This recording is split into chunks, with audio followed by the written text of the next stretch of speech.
Right, good evening, everyone. Thank you all for attending this. We really appreciate it. Sorry, I'm just admitting everyone. There's people coming into the lobby now. Thank you so much for your interest in this webinar. Myself and Martin really honoured and proud that so many people have shown interest in this and got involved with what we're trying to do here. So thank you so much. We understand, you know, how important everyone's time is. So thanks again so much. We are so happy to have everyone here. There is a chat facility going on. So if you've anything you'd like to, any questions you'd like to ask, anything you'd like to comment on, Martin will, you know, can answer the chat questions at the end. Sorry if I feel distracted, but I'm just trying to admit all the people that are coming into this. There's quite a few now at the minute. So yeah, so thank you so much. Really appreciate it. You know, what we're trying to do is raise the awareness of mental health in football and use football to open discussions around mental health. For us tonight to have Martin speaking, we're so proud to have one of the UK's leading, you know, experts on mental health, the lived mental health experience. Martin's story is powerful, it's poignant, and it will make us all think about maybe what we can do moving forward with our teams, our staff, our colleagues, our friends, our family. So yeah, I will hand over to Martin. I will continue to let people into the meeting as they're just coming in droves now. So again, thank you so much for attending, and over to you, Martin. Thank you, Dan, and hopefully you can see my slides, which is always a good start. So I hope you can see that slide in front of you. First of all, thank you, Dan, for inviting me along today. I suppose I probably want to start off a little bit about, I suppose, a warning message right at the very front of this presentation. So I've got to be talking for about 45 minutes, but I'm going to be talking about suicidal ideation and my own personal mental health journey. So if there's anybody on the call who finds that difficult, then please, you know, you need to put your cameras on. You know, if you want to take that time away, then that is absolutely fine, because I'm also going to be showing a video as well, which touches on that particular subject. So my name is Martin Roberts. I'm founder of Keeping Mind Limited, but I'm also actually the mental health lead within Lloyd's Banking Group. And I'm going to be talking for the next 45 minutes about my own personal journey, but it's probably more than that. And for me, it's not about my journey. It's more about what I put in place to get me through that other side. And hopefully by the end of this evening, you'll be able to take away maybe some of those hints, tips, techniques that maybe help support yourself, people within your club, or even friends and family. But it's got to be uncomfortable. But I'm also a great believer that to become comfortable, we have to first become uncomfortable. And it may be uncomfortable this next 45 minutes or so, but hopefully by the end of tonight, if it gives people that permission to do the most two important things anybody can ever do, and that is 2 steps, 3 words, I need help, then hopefully then we've served a purpose this evening. The greatest glory in living lies not in never falling, but rising every time we fall. And that's a famous quote by the famous Nelson Mandela. And I fell many years ago, and we may have people on this call tonight who have fallen, not literally, but hypothetically fallen with their own mental health, their physical health, or even those their emotional well-being. But I'm a great believer that sometimes we don't realise the amount of resilience that we have, or the amount of resilience that we can learn from those challenging periods. And the last two and years have been challenging on a number of many different fronts. And I'm a great believer that now we don't live in this perfect world that we probably thought we lived in pre-pandemic. And I'll touch around some of that perfectionism, and I'll also touch around how perfectionism can actually be inhibiting to our personal lives or even our professional lives. And that could be in our careers, but it's all called that perfectionism. Can be on the football pitch, it can be within clubs, it can be within societies. How we always strive to be that perfect individual.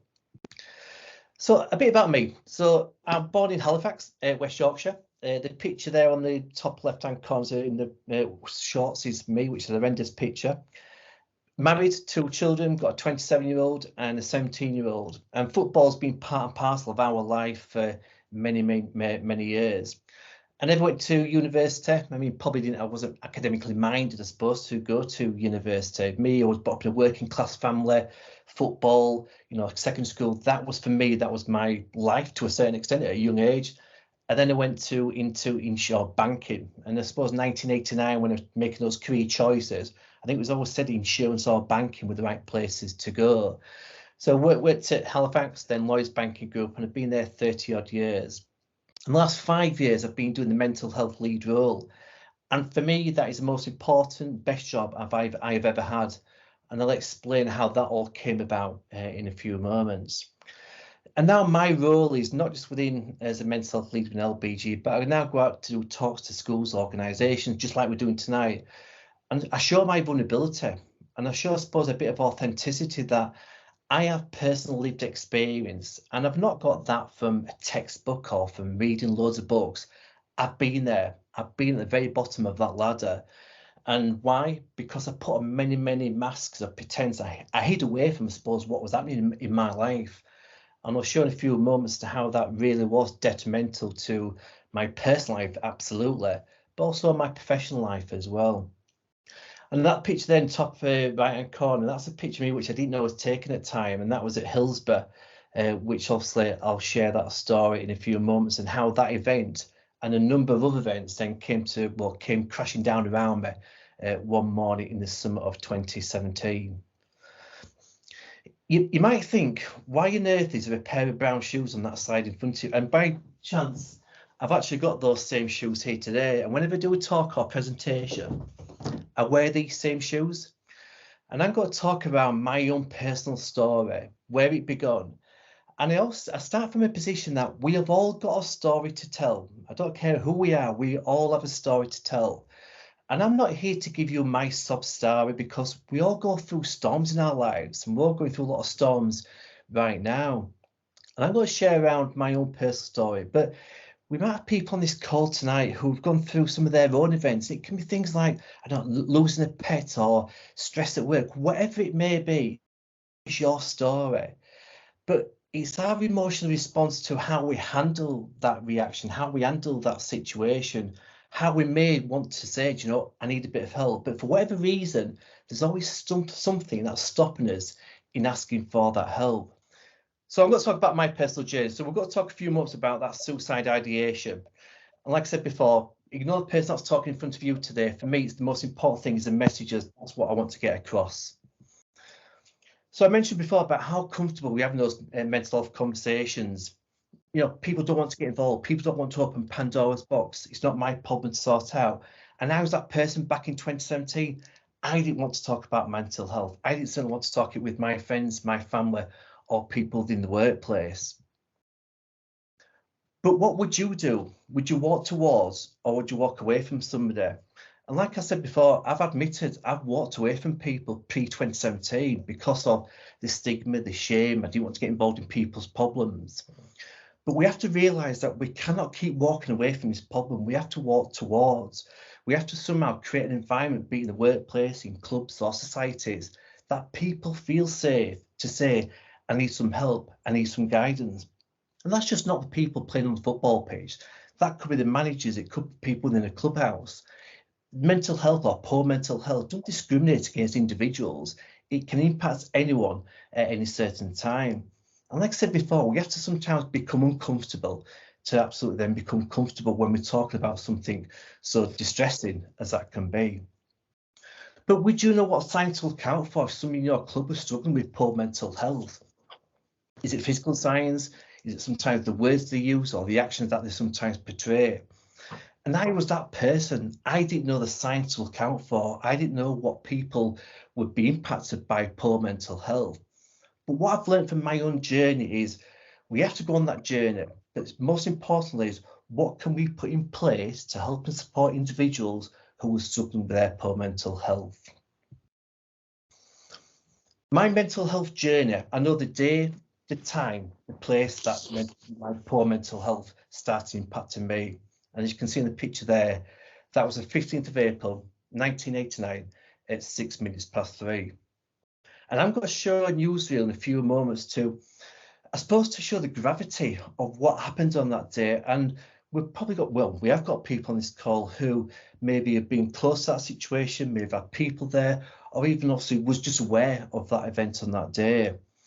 And then got to talk around the day as I experienced it as an 18-year-old person. And the reason why I've shown this video and talk about it is I have to somehow bring people to that event in that time so they realise the significance of what happened on that day. But then more importantly, I'll share my journey around what challenge I faced with, but then what I had to put in place to overcome some of these personal battles. So I'm going to show the video now. Fingers crossed this will play okay. We must go now to Hillsborough. What looks anyway to be a major incident there. Peter Jones. The teams have just left the field here. The trouble away to our left, where there's a packed enclosure of Liverpool supporters. 2.5 minutes after the match started, they really came over the top of the fence. Police are trying desperately hard to hold them back, and at the moment it is simple mayhem. The police just said, just go through. You open the gate, just go in. It doesn't matter about the tickets, You just go weren't in. interested. They didn't say who's got tickets and who hasn't. They just opened the gate and let anybody in. We heard the policeman say, we've opened the gate, there's going to be people killed outside. It was just like a mass relief. Little did we know that when we got under the barrier, the sheer weight of supporters that were trying to get in for kick-off just carried you. I should stress, incidentally, not so much a question of crowd trouble here. It's just that they were packed in far too tight, went over the top, people got frightened. They're then trying to climb up, as they are now, into the upper tier, which is very, very dangerous indeed. The crush didn't stop. They were screaming for them to rip the fence down or do something. These two people's arms that were on the floor were just coming up, grasping for life, literally, and you were still being crushed yourself, but you were trying to hold them up. Situation now seems to be becoming a lot more serious. An ambulance has just come into the stadium and it's making its way through a vast crowd of people away to the left. There would seem to be, from where I'm sitting here, dozens of people now lying on the ground and being attended to by police and St John's ambulance. Go, like the advertisement stanchions, we ran it to the back of the goal and we carried the dead bodies out, then after I'd done that, I went to the stands and they were saying there was only 2 dead and it was terrible because I walked in and I seen 40 at least dead. Ask you to stay in the stadium, to remain in the stadium just for a few minutes until we can get rid of all the injured people. As soon as we've got rid of all the injured people safely to the hospitals, we won't be able to do that if you rush out of the ground. We'll let you know and you can leave the stadium in safety. Please, it is a very difficult situation for all concerned. Please don't panic. Try and be calm, and we're doing our best for you. There's a young girl in front of me who was pushed so hard against this bloke in front because she was short. She was suffocating in this bloke's shirt in the back. All I saw of her head was her hair, her nose and her eyes. Away to the left, the corner flag. I see for the last 10 minutes a nurse has what I think been giving a kiss of life to one young fan who looks in deep distress. There must be at least another 20 or 30 lying on the ground calling for it. So I'm sorry I had to show it in some respects, but I had to somehow bring that event to people's living rooms, their offices tonight. And I'm going to talk around my day of that day, and then I'm going to talk around what then led up to the decision that I took, which I've had to live with for the rest of my life. So I was an 18-year-old season ticket holder, followed Liverpool for many years, both home and abroad. It was a lovely Saturday morning, 15th of April 1989. It was a bright sunny day. I remember it clear as day. Went to the match with my uncle. We stopped off for a drink. Yes, we stopped off for a drink, and there was a lot of a lot of noise made around fans going for a drink. Got to the gate in about 2:30, I think it was. Went to turnstiles and went through Leppings Lane, through Pensy, and you can see the football pitch in front of you. And I automatically went to, because I could see that pitch. And as I went into the stadium, it started getting busy. And I've been in many stadiums where it was busy, but somehow this felt different. It felt uncomfortable, and I suddenly started to realise that I needed to get out. There was a turnstile, there's a barrier in front of me, and this almighty crack just snapped in front of me, and I realised then I had to somehow fight for my own life. I managed to climb onto somebody, and I lived with this for the rest of my life as a father, as a husband, that I had to climb over men, women and children for me to survive that day. And I was one of the first people that managed to get over the fence. You then go into this mode of trying to do whatever you can, and as an 18-year-old, I don't think I'd ever seen a dead body. I don't think I'd ever seen an accident or events. Obviously there've never been events like Hillsborough, but people really suffering. I know it's that mode whereby to try and help support people, putting on hoardings, and there's a massive gymnasium at the back of the stadium. We're taking people back there, lining them down, not knowing if they were alive or dead. unbeknown now, of course, we all know the people were alive as we were taken back into that gymnasium. And then about 6 o'clock, I then thought, I need to get home. I need to let my parents know that I was alive, because they knew that I was at the football stadium. We didn't have mobile phones then, so I couldn't get hold of my parents. And I suppose there is where my journey started.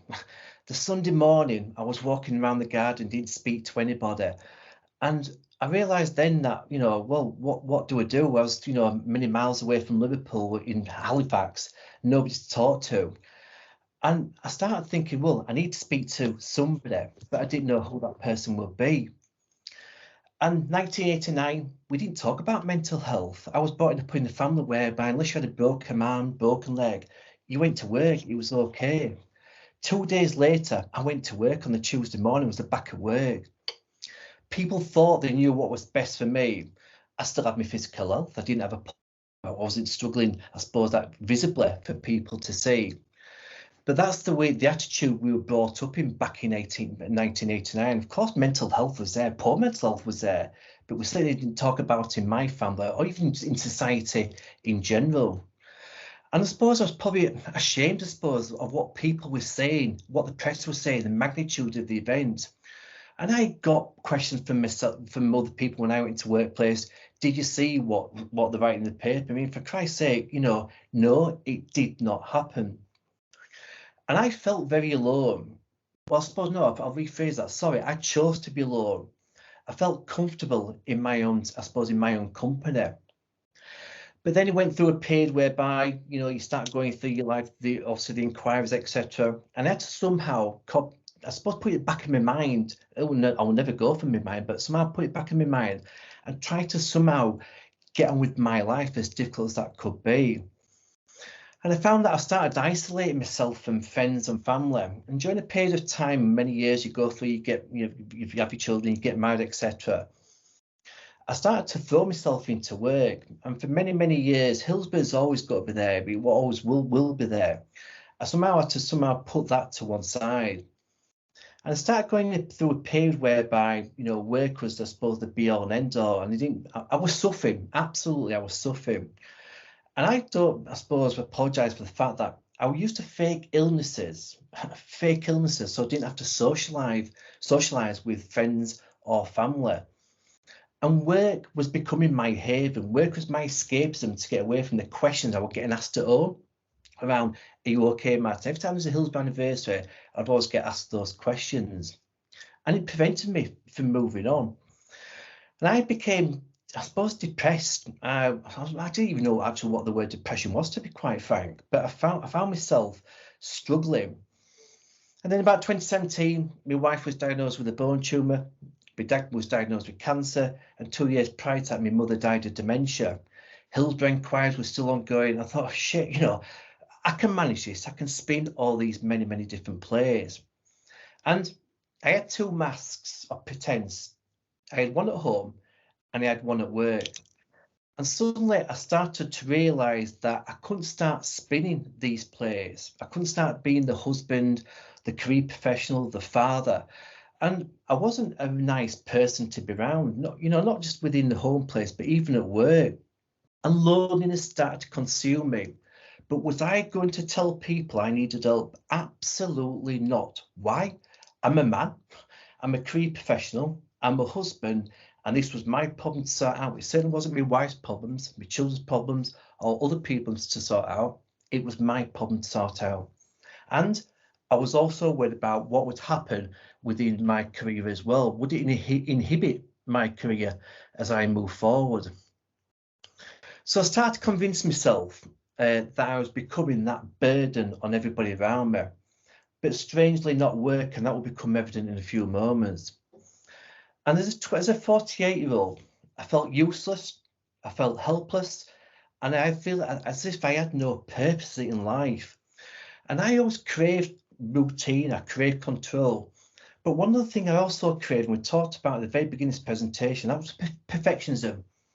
I was that perfect individual, both at home and at work. And we've all seen the last 2-3 years, we do not live in a perfect world anymore, but yet we continue to try to think to be the perfect individual, be at home or within the workplace.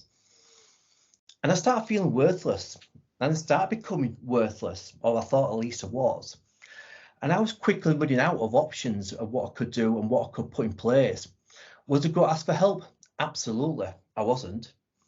But I was becoming physically, mentally, and emotionally exhausted with what would happen with my family, what had happened with Hillsborough, still trying to manage a career. I was becoming absolutely exhausted. And one thing one of the biggest causes of poor mental health is poor sleep. I was struggling with my sleep. I would be getting 3-4 hours of sleep per night. I would be getting up in the morning, 4ish, and I'd be going to work at 4:30 in the morning. Again, it was my escapism. And then something strange happened one night. And sometimes people think, this is a bit up here, but it is absolutely true. I attended my own funeral. I lied in bed and I walked that walk. I considered all the words that I've talked about, the burden, useless, worthless.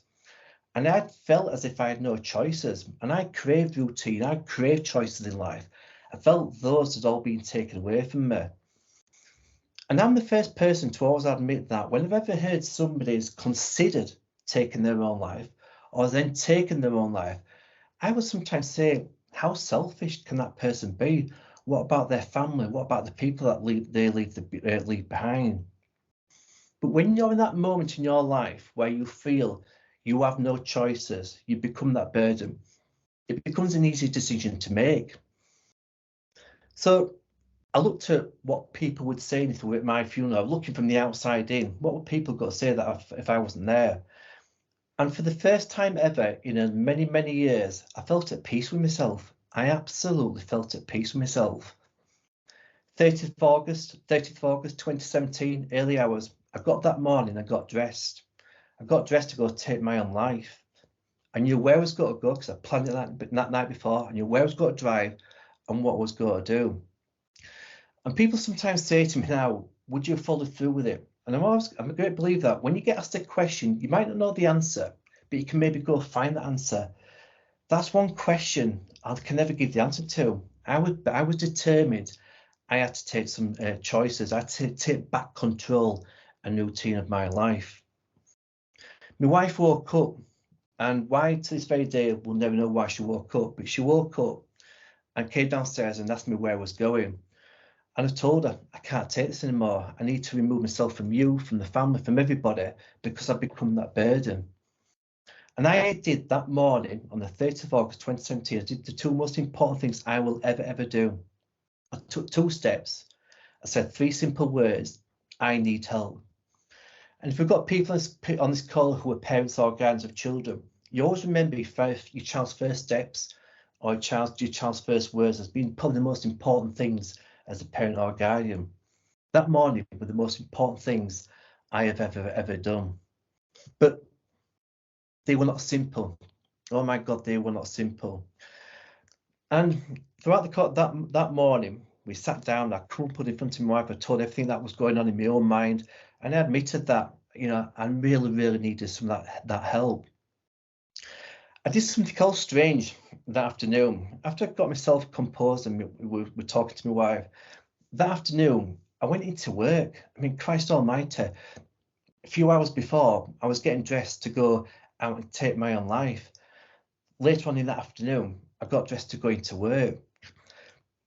And the reason for that is I had to somehow get acceptance that work was my solace, work was my escapism. I somehow need to get acceptance from my employers, my workplace, that what I was going through was okay. Went to work and I broke down. My manager at the time, she marched me to the doctors. I went to the doctors and I was then put into crisis care that afternoon, that evening. My wife was told to lock the doors, so I couldn't escape, I couldn't get out of the house. And the crisis team came out to see me. And they said to me, you need help. We need to admit you for a day or so. And I would absolutely love to know where was I going to go into hospital. But I suppose common sense prevailed. I was admitted to a mental health hospital. The same mental health hospital I drive past day in, day out. And I've always used to say to myself, August 2017, I wonder what type of person goes in there. Psychotic people, nutters, OCD, mad people. Yeah, I've absolutely used those words. And ironically now, I found myself sat on a bed, mesh on windows, no rails, no mirrors, on a really basic ward. Placed on suicide watch, even going to the garden there, I had somebody with me. First few days was hard, and I started to think, I can't cope with this. I made a further attempt on my life whilst in that mental health hospital. And then I did the third most important thing I probably have ever done. I started to make choices. I hypothetically put my hand out for help, and I made two choices. I could either carry on the way that I was going, and that certainly wouldn't end favourably, or I could be accepting of all the help and the support that was available. And for the first time in many years, I started to be kind to myself. A 48-year-old career professional, a man, a husband, a father, was got to put himself first. I've got to start to be kind to myself. So I went through all the medication with like an all-inclusive. I had CBT, EMDR, psychiatrist treatment, and I was eventually diagnosed with post-traumatic PTSD, or post-traumatic stress disorder, as a result of Hillsborough, because I've not faced into it. I've put it away, and obviously what had happened with family, etc.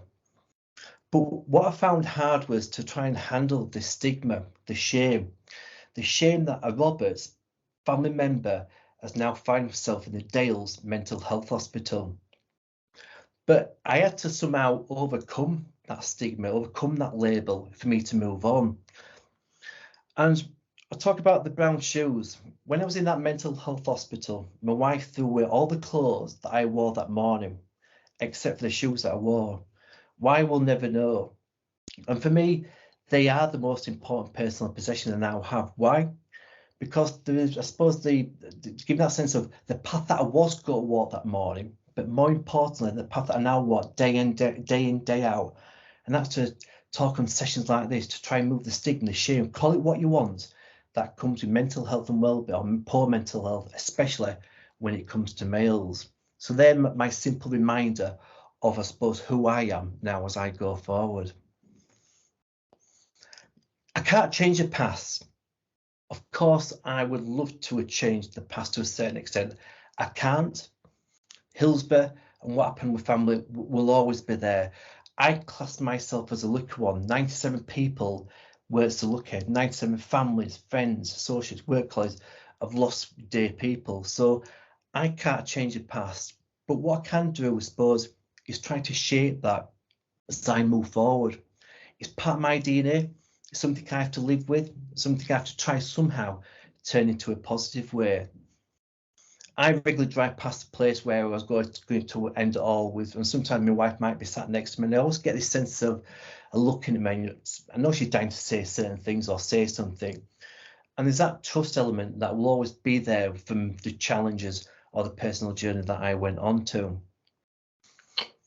So that's the journey where I ended up with my poor mental health. But what I want to do, and I said it right at the very beginning, this is not just me to give you my personal journey and how it's ended today. What I also want to try and leave you with is something around the support tools, the techniques that I had to put in place. Not, it was a case of shoulda, shunta. I had to put in place to get me back onto my road of recovery. And I'm going to demonstrate now, however, that poor mental health is not one size fits all. Yes, we have training booklets, we can go on course, we can get those certificates. But poor mental health is not one size fits all. We cannot write a manual to, around what people should do to support people's well-being. It's how we approach it. It's how we create a safe psychological environment that people in football clubs can say, I'm struggling, I need a bit of help, without the fear of a label being stuck to them, without the fear of that stigma, without fear of what other people are thinking. I'm going to show now around what did I put in place to support my well-being as I went through that particular journey. But how can we get beyond fine?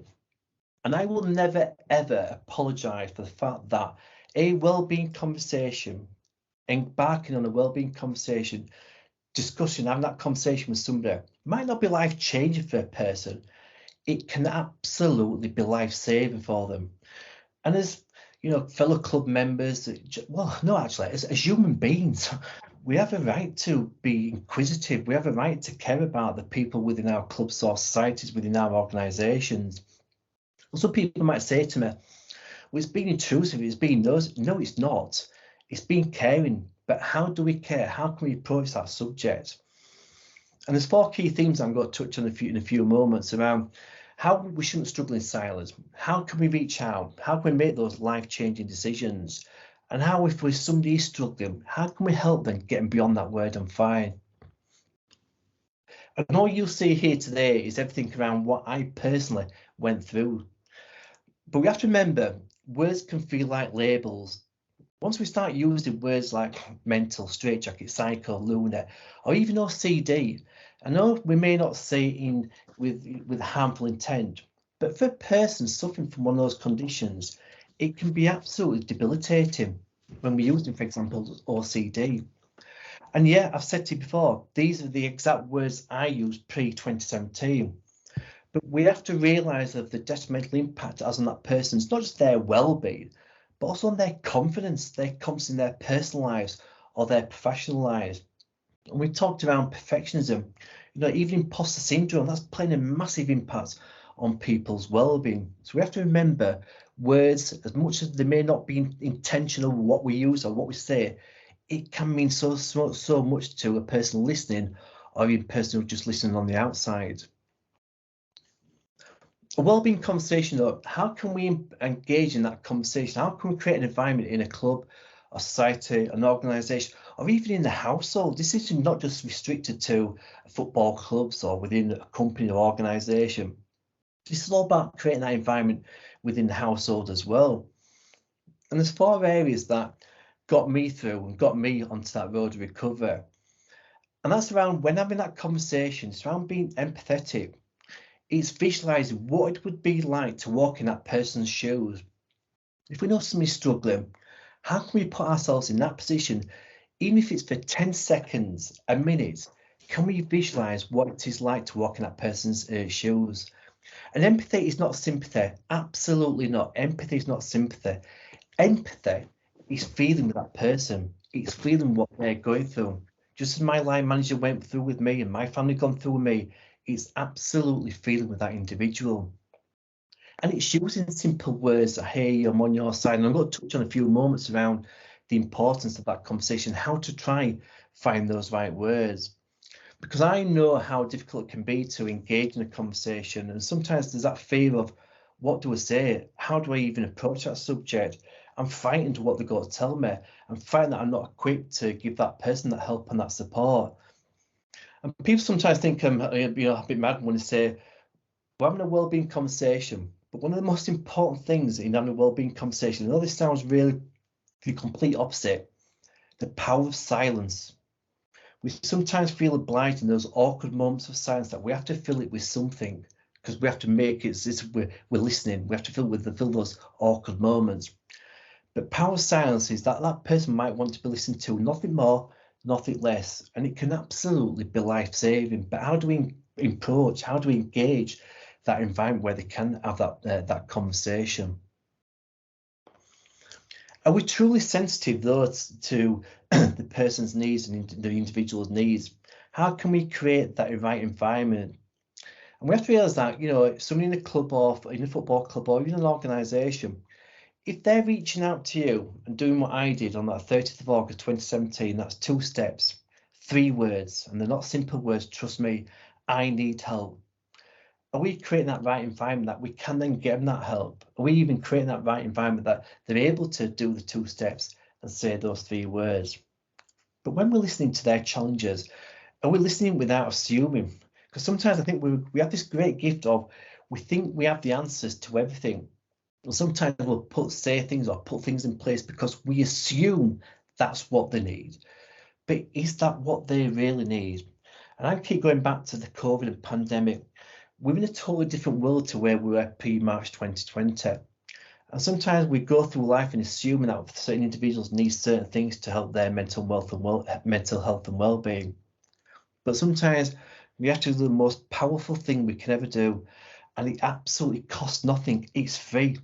That's listen and have a conversation And don't be afraid of that silence. It can be so, so powerful. I think sometimes we get hung up on, I need to help and support individuals within the club or society. It's got to take me weeks to get things in place. No, it doesn't. This can take absolutely seconds and minutes. And like I said before, it's not life-changing. For some people, it can absolutely be life-saving. But we have to be genuine. We have to be genuine in the help and support that we're going to give. And an authentic life begins first with getting honest with yourself. And it's showing one's own vulnerability.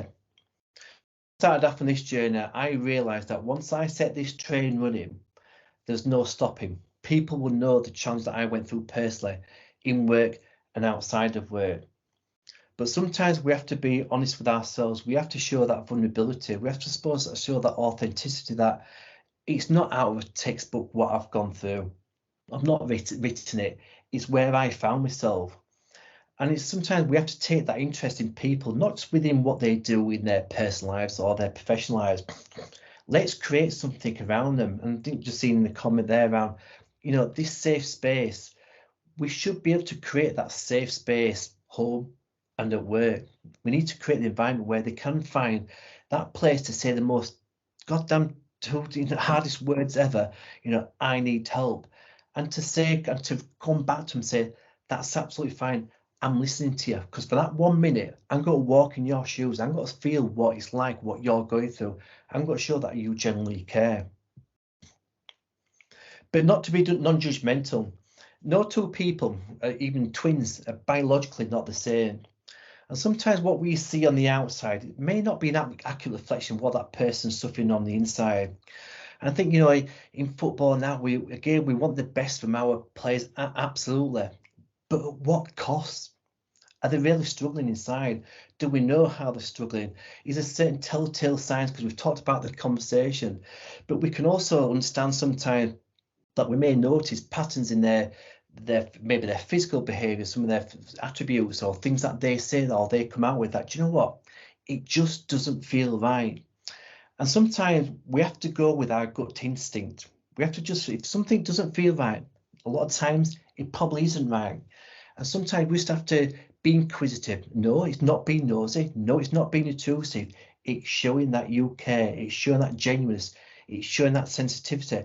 It's showing that empathy, that as a fellow human being or person within your club, I am going to come and have that conversation. I am going to come and engage with it. I am going to try to get beyond the words. I'm fine. I'm going to ask those very, very open questions, because it puts my mind at rest that I've done as much as I can listen to that person and then hopefully help them in getting that guidance and that support. But we have to listen differently, and we have to act differently. We have to do it without assuming that we know what we think that person needs as to what they really need. And the only way we can go about doing that is conversation, is listening, is creating that safe space. It could be within a club, it could be in a society where they can go and have that safe conversation in absolute confidence. And I understand, we talked about it before, what words do we use? How can I find the right words to say? And I've spent got time to go through all that today. But it's asking those open questions. It's getting uncomfortable, so we can then become comfortable that we can enter in that dialogue. And again, it's just trying to create that safe environment. But do we know who our support team is? And this might not be literally a support team. It could be on the periphery, it could be friends, it could be family, it could be people within your club. We all at times need a support team. We all at times need to know the people that we can lean on. I had to do it on that morning. And I split it down to four individuals. And these are the 4 people I use, maybe not on a regular basis, but I know to call upon. And I class one person, well, one group as my radiators. Who are the people that's got to give me that comfort, that I can go sound off, that will boost my confidence? We all want a bit of confidence in our professional lives. We want a bit of confidence on the football pitch. Who can I go speak to that will just boost my confidence? Who's not going to be critical of what I'm going through or what I've been through? There's fear of failure, and we have a fear of, failure is a bad thing. No, it's not. Failure is a good thing. We learn from our failure. We learn from mistakes, be it on the pitch, off the pitch. We absolutely learn from that. So who is it that's got to give me that boost, that energy, that boost that I need at that point in time? And then who might be my role models? Who are the people that I admire? Who are the people that have achieved something who, you know, I can learn from? The people that I can get good, sound advice from. And again, it can be people in the club, outside of the club. And it's the people who can help you. Now, these people may be internal, external, but these are more around your wider network. Who are the people that I'm not just going to look at it, insulate around here and now within that space, within that club, within that organisation, or even within that family? Who is my wider network? Who maybe one day I do need that help. I need to put that help up. I need to put that help up without the fear of the stigma, the shame, the labels. But people show they'll be genuine, they'll be empathetic, they'll be sensitive to my need. That will give me that help and that guidance. And then I class my, what I call, no nonsense, I call them kicking the ass pant friends. The people who would tell it as it is, the sharp talking, the direct talking. And we all need that in times. We may not sometimes like it, but the people who will say it as it is, straight as a die, will say it as it is. And we need that. We need that sharp talk. We need some of that sharp guidance. So it's just a case of trying to identify, in the group, who is your support team? Do you have a support team? Can I put a support team in place that will allow me to create that safe, that give me that safe psychological environment that I can do the two most important things I may want to do one day? That's 2 steps, and 3 simple words. I need that help. But finally, we have to check in with our own well-being. And I mentioned at the very beginning, I didn't check in with my well-being. I had put on the mask of pretense. I chose to ignore the signs, the symptoms of what's creeping upon me because of, again, the stigma, the shame, etc. But we are no good to anybody. We are no good to anybody if we don't put that oxygen mask on ourselves first before we want to help and need to give that help to support to other individuals. And there's a great video I'm going to show now that is, whenever we get our mobile phones, it always tells us, I think it's about 20%, you need to plug your mobile phone in to charge you up. But how often do we plug ourselves in to charge ourselves up? Not literally, but how often do we look after our well-being? I didn't look after my well-being, and that nearly cost me my life. We have to look after our well-being. We have to demonstrate that behaviours, and behaviour breeds behaviour. That if we start looking after our well-being, other people start doing that. And we've seen that during the pandemic, the importance of looking after our physical, mental and emotional well-being. And this video is just a good summary of some of those instant tips and techniques that I've just talked about. So hopefully this will work. Every day we recharge our phones, but we forget to recharge ourselves. Let's just say we slept well the night before, which means we start our day with 100% charge. When we wake up in the morning, we roll over, and 80% of us check our smartphones before we brush our teeth. We scroll through social media, we browse through emails. That takes away 10% of our energy. Let's say we now have 90% charge left. We then commute to work. We spend our day in the office, in meetings, interacting with colleagues, finishing off projects and assignments. We now have 40% charge left. On the way home, we commute through traffic or on the train, and that takes away another, let's say 10%. We now have 30% charge left.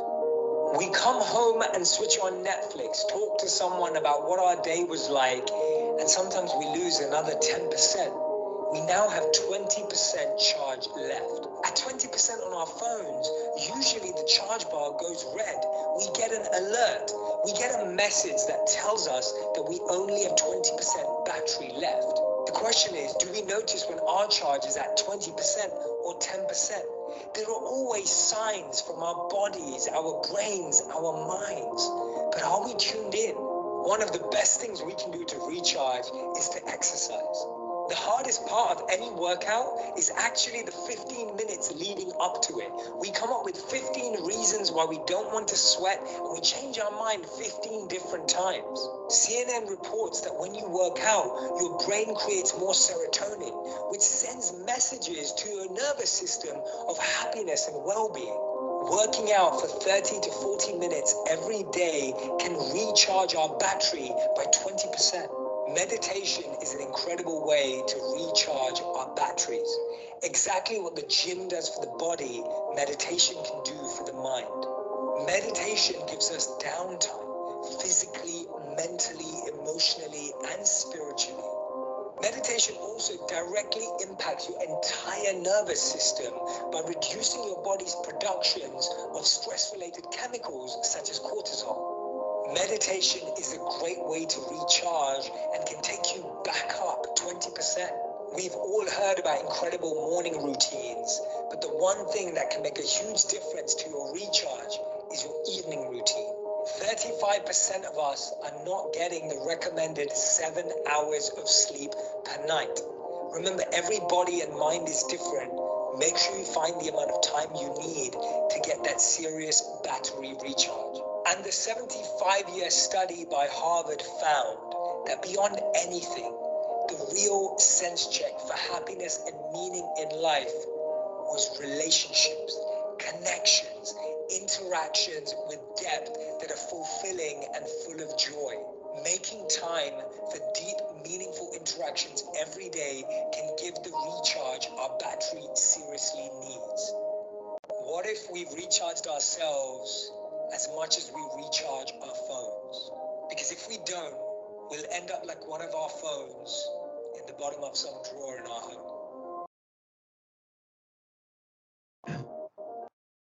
I'm just seeing the comment around people, you know, how can you spot that it's creeping up? Is that we need to reach out? Sometimes we don't always need, we can't always spot that, but people around us might be able to spot that. That's why, again, creating that safe psychological environment. And I'm not saying here we have to be doing loads of meditation or go to gym and be, you know, match, you know, male athletes and etc. Bodybuilders. Absolutely not. It's just sometimes doing what the most important thing we can do. I didn't do it, and that's be kind to ourselves. Just realize the importance of our own mental, physical and emotional well-being. So hopefully you found that useful. Apologies for the technical difficulties we had at the beginning, but again, that's life. We don't live in a perfect world anymore, and obviously that's proved it tonight, but hopefully being able to take away something from this talk over the last 60 minutes or so. But thank you, and thank you, Danny, as well, for the invite.